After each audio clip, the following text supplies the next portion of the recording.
Mira stood in front of her small wardrobe, staring at the hangers as if they were judging her. Silk blouse. Too formal. Navy dress. Too hopeful. Floral maxi. Too romantic. She sighed and pushed everything aside until her hand landed on the wrinkled mustard dress stuffed in the back. The one she wore when she had absolutely no energy to impress anyone.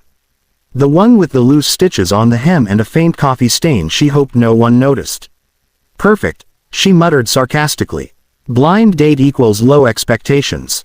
Her roommate, Hannah, poked her head into the room. You're not seriously wearing that, right? Mira shrugged. Why waste my good outfits on a guy who might show up with a chewing gum addiction or a weird laugh? Hannah crossed her arms. You're impossible. Mira grinned weakly, masking the nervous flutter in her stomach. It wasn't just the date making her uneasy. All week, work had been suffocating. The new CEO, Ethan Hale, had taken over, and his presence was unsettling. Sharp eyes, strict tone, and the strange aura of someone who noticed everything. On top of that, her diary had gone missing from her drawer at the office for 2 whole days before mysteriously returning. She'd turned her apartment upside down thinking she had misplaced it, but some entries were slightly bent, pages pressed differently. She tried convincing herself she was imagining it. Pulling her hair into a loose ponytail, she checked the mirror. She didn't look stunning, but she looked like herself. And maybe that was enough. Grabbing her purse, she headed out, telling herself not to expect anything. It was just a date, one she assumed would be ordinary, forgettable, and safely distant from the whirlwind of her work life. She had no idea how wrong she was. Mira entered the cafe 5 minutes early, hoping to gather her composure before meeting a stranger. The place had warm wooden walls, soft yellow lights, and a hum of quiet conversations that made it feel cozy instead of intimidating. She picked a small corner table, smoothing her mustard dress as if it might magically transform into something elegant. Her fingers tapped nervously against the mug the waiter placed in front of her. Every time the doorbell chimed, Mira glanced up hopefully, then quickly looked away, telling herself she didn't care. She rehearsed polite greetings, mentally prepared escape plans, and tried not to think about her missing diary or the stressful atmosphere at work. Just be normal tonight, she told herself. Just breathe. Suddenly the bell rang again. She looked up and her heart nearly exploded out of her chest. Ethan Hale, her CEO, the man who could silence a room with a single glance, walked in wearing a charcoal coat and a calm confidence she had only ever seen in high-level boardrooms.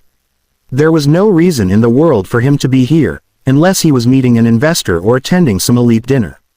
But then Ethan's gaze swept the cafe, and landed directly on her. Her breath hitched. He began walking toward her table with deliberate steps. No hesitation, no confusion. For a moment she actually considered sliding under the table. He stopped right in front of her, his expression far softer than the cold, composed face she saw daily at work. Mira, he asked, voice low and almost gentle. She blinked. Sir. It came out in a whisper, half shock, half mortification. A tiny smile curved at his lips. Not, sir, not today. He pulled out the chair across from her. I'm your blind date. Her stomach dropped. Her worst dress. Her CEO. Her blind date. She wanted to scream into a pillow. And yet, his eyes held something unexpected, something human. Something almost nervous. Nothing about this night was going to be normal. Mira sat frozen as Ethan slid into the chair opposite her, careful, measured, nothing like the stern, untouchable figure she knew from the office. Her fingers fidgeted with the edge of her sleeve, tugging at the frayed stitching. She couldn't even look him in the eye. How could she? Her diary, her most private thoughts, her vulnerabilities, were potentially in his hands. Her stomach twisted into knots at the thought. Ethan, surprisingly, didn't rush. He placed his coffee on the table, leaned back slightly, and studied her with an intensity that made her chest tighten.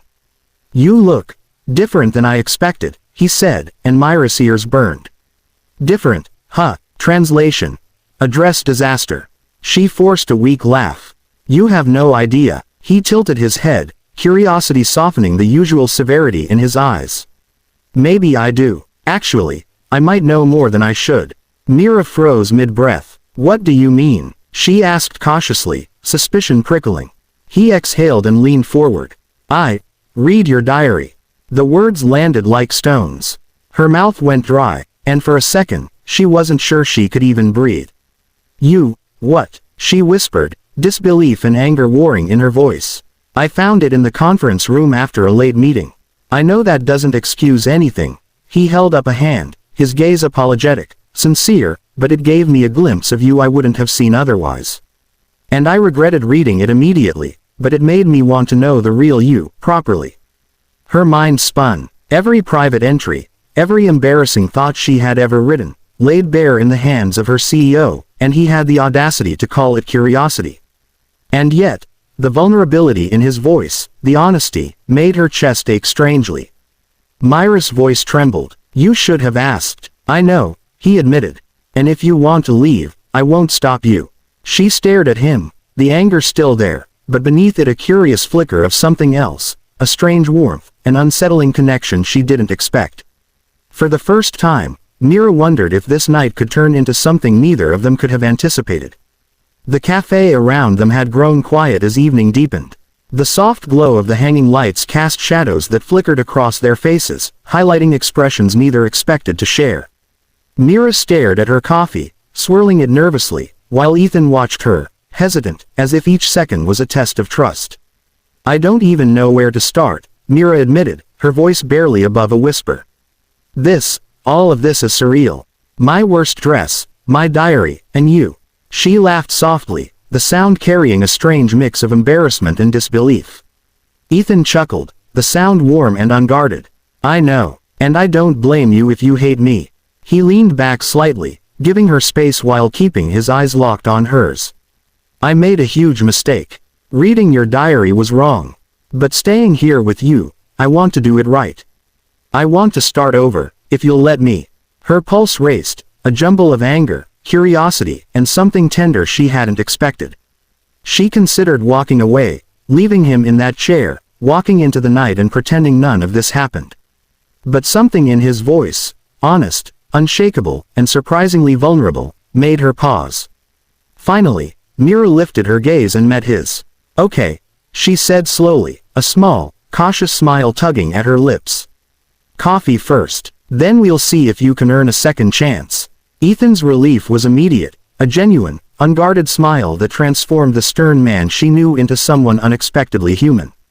For the first time, Mira saw him not as the untouchable CEO, but as a man, imperfect, sincere, and willing to take a risk. They talked for hours, about work, dreams, and memories they'd never shared with anyone. The awkwardness melted into laughter, the initial shock into an easy rhythm, a beginning neither had expected. And though Mira still wished she'd worn something better, she realized the worst dress had brought her to exactly the right place, with exactly the right person. By the time the cafe lights dimmed for closing, Mira felt a flicker of hope. Maybe some surprises weren't meant to humiliate, they were meant to change everything.